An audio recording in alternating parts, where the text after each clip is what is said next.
श्रद्धेय महानुभावों, जैसा कि हमने एडी बटा डीबी को एक समीकरण के रूप में ले लिया, ठीक उसी प्रकार एडीई में और डीईसी में यदि हम विचार करते हैं तो यहाँ भी उसी प्रकार से विचार करने पर एक आधार पर दो त्रिभुज हैं, अतः वो बराबर होंगे। अतः एडीई बटा हम बीईसी को लेंगे और बीईसी में और डीईबी में, तो डीईबी पहले में लिए हैं, दूसरे में हम बीईसी को लेंगे।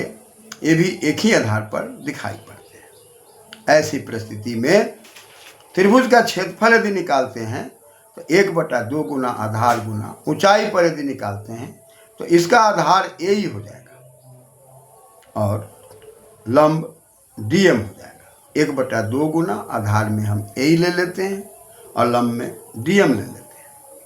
ठीक इसी प्रकार से हम उधर डीईबी ले रहे थे, अब हम इधर ईडीसी लेंगे। अब ईडीसी और एडीई में तुलना करें तो 1/2 गुना आधार एई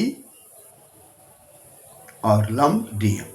अब बटा में पुनः हम ले लें 1/2 गुना आधार में ईसी ले लें और लंब में पुनः हम डीएम ले लें, तो पुनः विभाजित होकर के हमको मिलेगा एई बटा ईसी। इसको समीकरण हम 2 मान लेते हैं।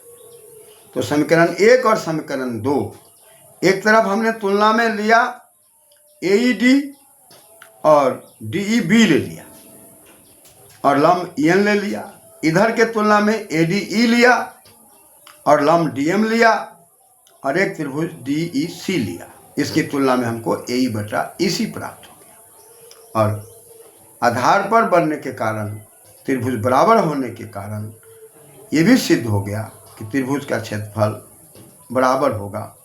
इसलिए बराबर करके हमने 2 अनुपात को ले लिया, यानी कि एडीई बटा डीईबी का क्षेत्रफल जो है बराबर है एडीई बटा ईबीसी के, और हमको वहाँ पर परिणाम आया है एडी बटा डीबी और एई बटा ईसी को। अतः समीकरण 1, 2 को मिलाएंगे बराबर होने के कारण तो एडी बटा डीबी एई बटा ईसी के, यानी कि दोनों अनुपात समानुपातिक होंगे। ये हमने कल्पना के द्वारा सिद्ध किया।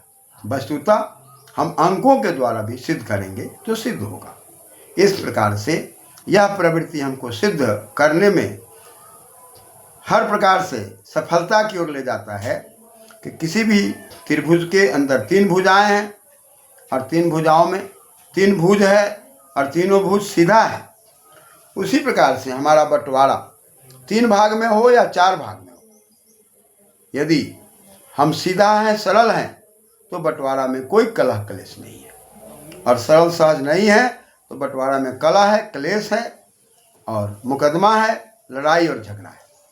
समाज को लड़ाई झगड़ा से बचने के लिए हम गणितीय विधा को पढ़ते हैं और इस त्रिभुज के प्रमेय को पढ़ करके माप तोल करके जीवन जीते हैं, जहां हमें केस मुकदमा या कोर्ट कचहरी नहीं देखना पड़ता है। यदि हम ऐसा नहीं करते तब हम आपस में क्या करते हैं, परिच्छेद परितः छिदति इति परिच्छेद, आपस में हम चारों तरफ से कलह के कारण, क्लेश के कारण अंदर में वैमनस्य पैदा कर लेते हैं, दौ मनस पैदा कर लेते हैं।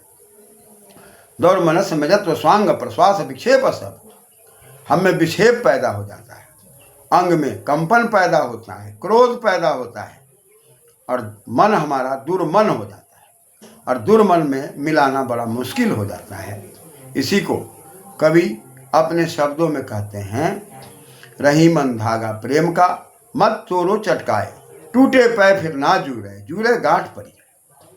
हम प्रयास करें कि सृष्टि में आने के बाद से लेकर जन्म से मृत्यु के बीच में हम गणितीय विधा का अध्ययन करके, शास्त्रीय विधा का अध्ययन करके, समता मूलक समाज बनाकर, समरस मूलक समाज बनाकर, जात पात के भेदभाव से ऊपर उठाकर कर्म की प्रधानता के आधार पर समाज का वितरण करें, और कर्म फल और योग्यता के आधार पर या विद्वता के आधार पर, मेधा के आधार पर, प्रमेधा के आधार पर समाज को बनाया जाएगा, तब वह समाज ज़्यादा विकसित होगा। लेकिन हम भ्रष्टाचार के आधार पर, घूस की प्रक्रिया के आधार पर, आयोग में योग की व्यवस्था के आधार पर समाज का निर्माण करने चलेंगे, घर परिवार समाज शासन प्रशासन सब टूटा हुआ होगा और केस मुकदमे लड़ाई झगड़े ये बढ़ोतरी की ओर होगी, जो आज समाज में दिखाई पड़ता है। इसलिए चाहे वो विद्यालय की व्यवस्था हो, शिक्षण संस्थान की व्यवस्था हो, सभी व्यवस्था में समता मूलक,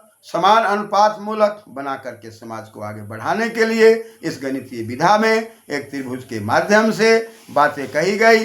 कहा कि समांतर खींची गई रेखा, समांतर माने समान अंतर पर, और जब समान अंतर पर खींची जाएगी तो सम अंतर, उसके बीच में दूरी बराबर होगी, और बीच में जब दूरी बराबर होगी तो हमारा जीवन भी उस दूरी को समझकर अधूरी जीवन से अलग हटेगा और हम निश्चित रूप से हम अपने जीवन की जो पूरी पकाएंगे वह पूरी पूर्णता की ओर होगी।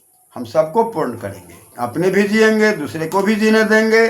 समतामूलक समाज हमारे घर परिवार को सुरक्षित रखेगा, और जब हम भेदभाव नहीं करेंगे तो निश्चित रूप से हम भी सुख शांति से जिएंगे, दूसरे भी सुख शांति से जिएंगे। लेकिन यदि हम इस व्यवस्था को नहीं समझते, AD/DB और AE/EC बराबर कैसे क्यों हुआ, इसको समझकर समान अनुपात यहाँ पर हमने लिया, और समान अनुपात में लेकर AD का मान लिया, DB का मान लिया, EC का मान लिया, और AE का मान हमको निकालना है, और समानुपातिक में वज्र गुणन करके हम व्यवस्था देते हैं। ठीक उसी प्रकार से वज्र गुणन के द्वारा हमारा मान समता मूलक आ रहा है। ठीक उसी प्रकार से वज्र कहते हैं व्रजति वज्रम, जो वज्र कठोरता का प्रतीक है। हम जब निर्णय लेते हैं, न्यायपूर्वक निर्णय लेते हैं, वहाँ कोमलता का परित्याग करते हैं। दया तो है, लेकिन हम कठोरता पूर्वक निर्णय लेते हैं, जो मनुष्य मात्र के लिए, मानव मात्र के लिए, प्राणी मात्र के लिए कल्याणकारक होता है। वह निर्णय कठोर होते हुए भी दया से युक्त है। इसलिए परमात्मा के बारे में कहा गया कि वो सच्चिदानंद है, सच्चित आनंद है, वो सत्यमयी है। चेते चित्तम, वह चेतनता भरता है, आनंदमयी है, और वह परमात्मा अजन्मा है।